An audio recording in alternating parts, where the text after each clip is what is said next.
pretty happy. Look at the way the ball was moving last night, especially Scotty and RJ combining, I think 17 assists. That's kind of sets the tone for you right there, I would presume. Yes, I mean, we did really good job of moving the ball, 35 assists as a team tonight. It's a big emphasis on what we're trying to do, and we took 22 threes in the first half. Another thing that we talked about that we need to get more. I thought that there were a couple more situations in the second half that we could get some more open looks there. But overall, really happy with the performance of the team tonight.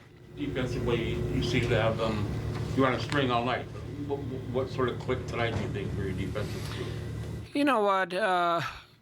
It was a tough loss for us in Boston. And guys coming back. We're getting our health back. This group is very connected and very prideful group.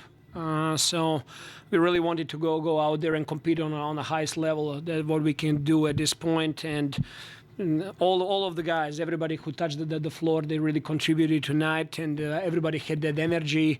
I thought we did a good job on defensive end, making their shots, heavy and contested shots. We did not make it easy on Tatum or White.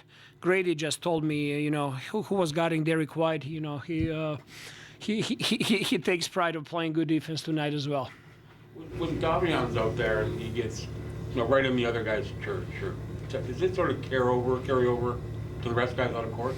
For sure. I mean, first player on defense, first line of defense, first player who is guarding the ball, he sets the tone for everybody else. If you have very aggressive defense there, he's going to trickle down on everybody else because other four players are looking in front, and when you have that kind of defense and predisposition, that's going to make everybody else play with the same effort. In terms of the defense, second game in a row now where you guys have really tightened up in the fourth, just 15 points for Boston in the fourth. What have you liked about the way that your team has defended later in the game, close things up? I mean, just sticking with our principles, doing it with more detail, with more force. Communication was really good. Guys were able to get on the same page and execute on a high level.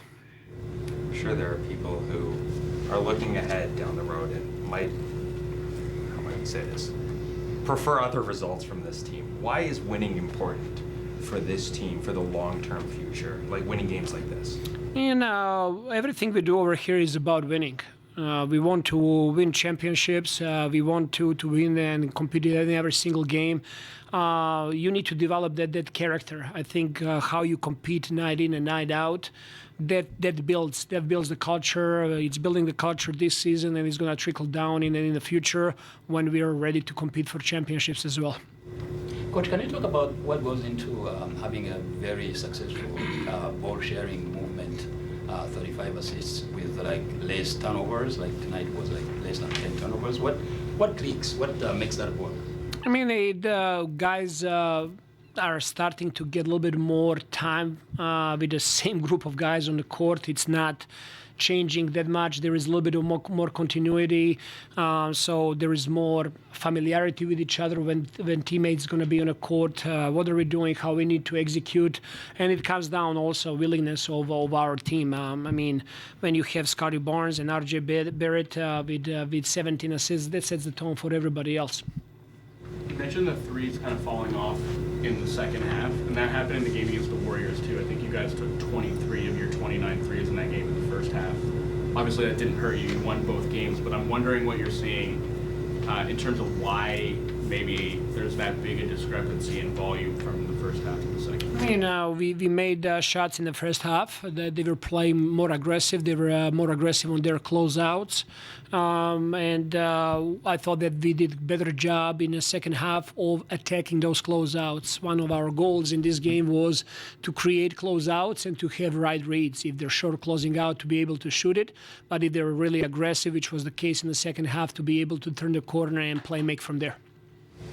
Seems like Scotty's mid-range was working again tonight. Do you feel like the scouting report's starting to adapt to that? And how do you think he's reacting to what the defense is doing to him when he's in that mid-range?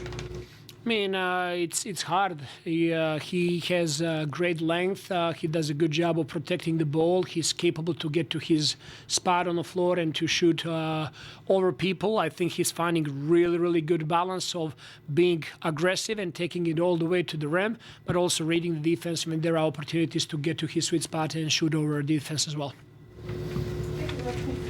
Thank you, guys.